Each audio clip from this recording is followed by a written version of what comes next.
Hi, welcome to Lies and Secrets channel. We hope you will have fun with us. Enjoy watching.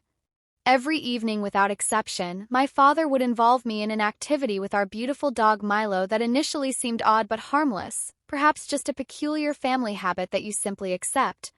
However, as days turned to weeks and weeks to months, I began to grow suspicious. Why was he so persistent about it? Why did this routine take on such significance? And why was I always the one tasked with it? It all started on an ordinary, quiet evening. Our German Shepherd Milo would get visibly excited as the evening approached, his tail wagging in anticipation of what was to come. But I was clueless about the plans my father had in store. He summoned me to the living room where Milo sat, eagerly waiting. "It's time," he declared, with a gravity as though he was about to unveil a profound family secret. A chill ran through me, not knowing what to expect from that moment. A bizarre ritual formed, occurring nightly after dinner and just before bedtime. Initially, it appeared to be mere quality time with Milo, playing fetch, offering treats, taking him for brief walks. But gradually the activities became increasingly peculiar. No longer just simple playtime, there was an underlying motive, something I couldn't quite grasp. Then my father would observe us intently, as if conducting some sort of experiment. I started to pick up on subtle nuances, the different way Milo looked at me during our routine, the curious gleam in my father's eyes as if he harbored a secret, and the persistent feeling that there was more to these nightly tasks than mere exercise. Standing there with Milo performing these odd chores, I would often find myself pondering, what exactly is my father trying to teach me? You might assume this was just some quirky father-daughter bonding experience. That's what I believed initially. But the more we engaged in this routine, the more unsettling it became. Why did it seem to carry a deeper significance? Why was my father so insistent on it? And what was the connection between Milo, me, and whatever lesson my father was attempting to impart caught in this confusing cycle? It wasn't until one particular night, similar to others yet vastly different, that things began to shift in ways I could never have anticipated. But I'm getting ahead of myself. You'll need to stay tuned to discover what unfolded next, because that evening altered everything what my father had me do with Milo. Well, let's just say it was far from the innocuous activity I initially perceived. As time went on, my curiosity about my father's behavior grew. He was not one to act spontaneously. His actions were always deliberate, even if they didn't seem apparent at first.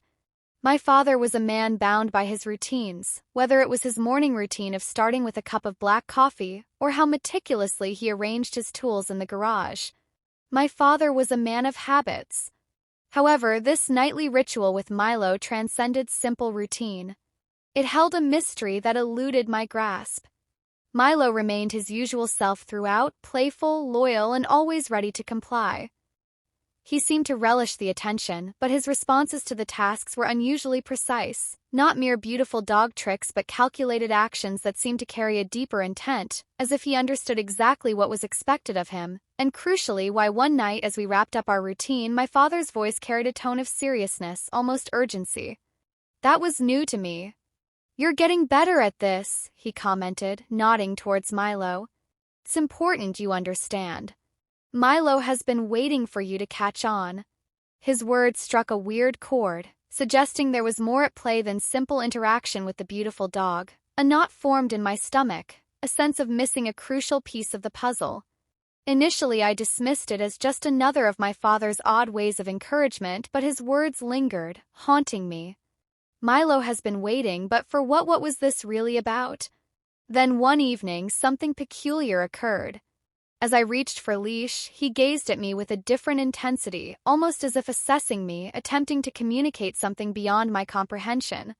He was no longer the familiar, beautiful dog I had known my life. Uncertain for a brief, it seemed he was urging me to take the next step. Shaking off the feeling as overthinking, I looked over at my father. His gaze had shifted. He was no longer just observing me, but Milo too. There was a peculiar expression in his eyes, one that suggested I was part of an experiment with Milo as the crucial element. My heart raced what was unfolding here. This felt like something far larger than I could fathom. The following night, the routine took an unexpected turn. My father instructed me to take Milo to the backyard as usual, but instead of typical commands, he handed me a small object, a silver coin. "Give it to him." "After the walk," he said in a low, steady voice, "don't forget." The gravity with which he spoke made the task seem significant, as if the coin was a key piece of a larger puzzle. What was this puzzle that night? As I walked Milo around the yard, I couldn't focus. Coin felt unusually heavy in my hand, cool and smooth, inscribed with unfamiliar symbols. I sensed my father watching from the window, which only heightened my nerves. It was just a coin, right, yet something about it felt profoundly incorrect. I handed it to Milo as instructed, and his reaction was immediate. His tail stiffened, his body tensed, and he fixated on the coin before meeting my gaze with an almost pleading look. It was a moment of connection, as if he was privy to a secret unknown to me. Before I could delve deeper into the moment the door opened, my father stepped out, his expression inscrutable. "Could you're starting to get it?" he stated. But what was it? The air was thick with tension, and the enigma surrounding Milo and the coin deepened. I stood on the brink of uncovering something immense, a revelation that, if not grasped, soon could alter everything. As the days passed, each felt increasingly prolonged and disconcerting each evening. The ritual with Milo became more bizarre, and my father was always there scrutinizing me, ensuring I adhered precisely to every directive. But there was a peculiar intensity in his gaze, as if he was not just watching but waiting for me to realize something elusive, and the suspicion that Milo held insights he wasn't sharing grew stronger. Milo's behavior turned increasingly odd. It wasn't just his stare, but his movements, his responses. He would fix his gaze on the backyard trees as if expecting something or someone.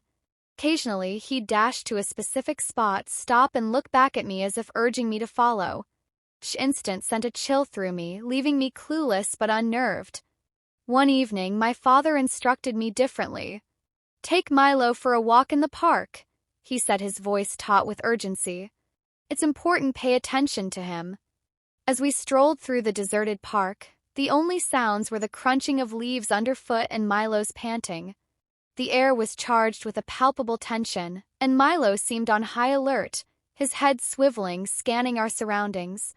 I was torn between worry and fascination. When we approached the old oak tree at the park's edge, Milo abruptly halted. He looked up at me, his eyes wide, his tail rigid. Suddenly, he surged toward the tree, pulling me along. My heart pounded. What was happening?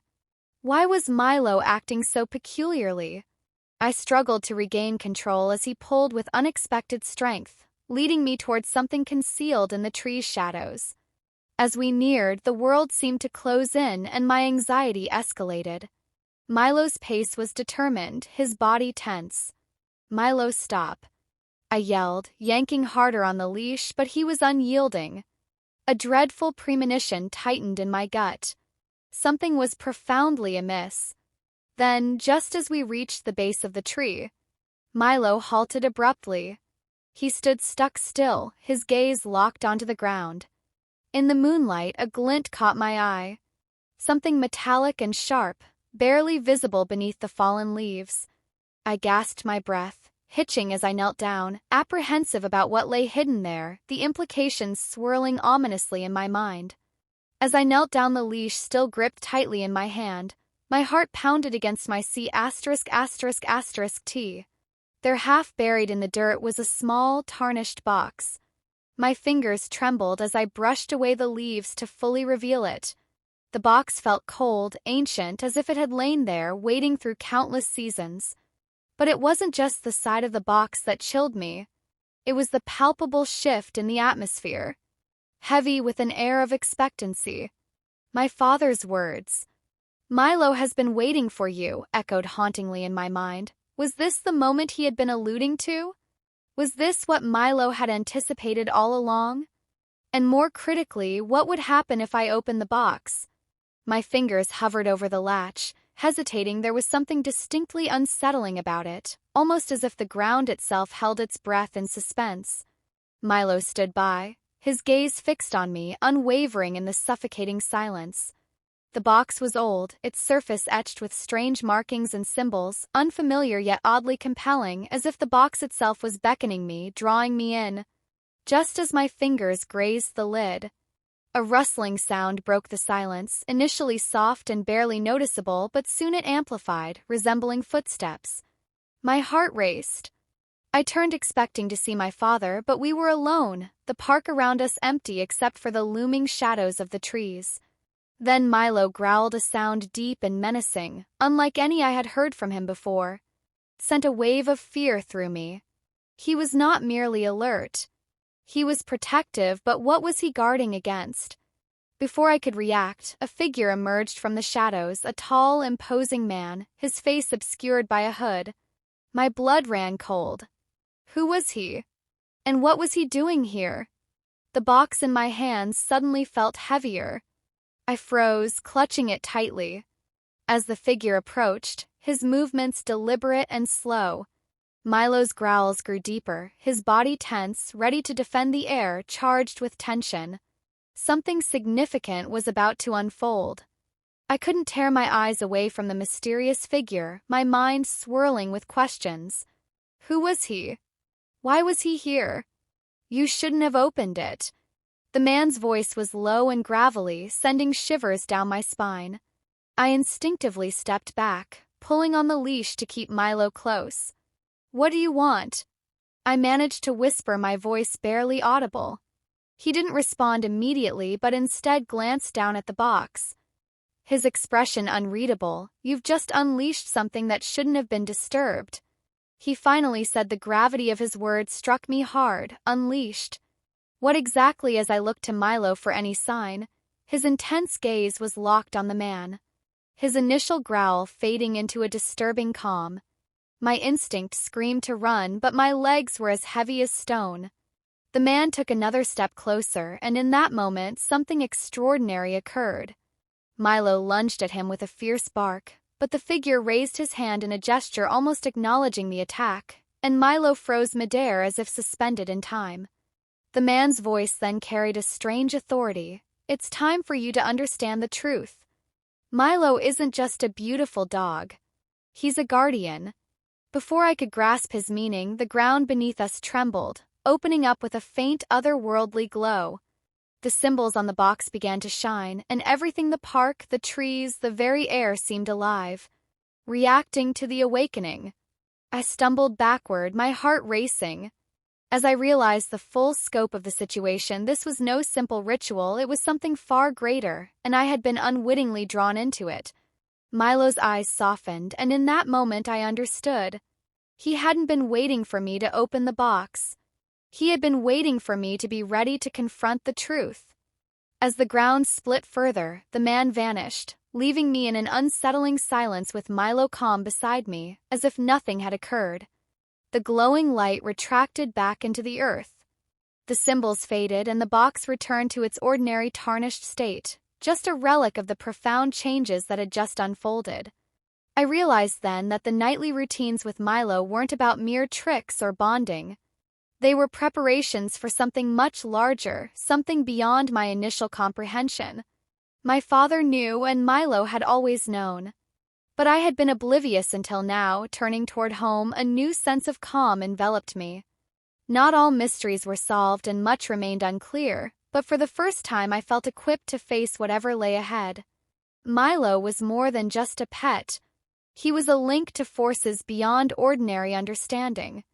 As we walked away, I looked up at the night sky, aware that the answers I sought were still out there waiting, and the real journey was just beginning. My story ends here. If you feel that this story is meaningful and brings useful lessons, please like and subscribe to the channel to support me. Thanks for listening, and see you in the next videos.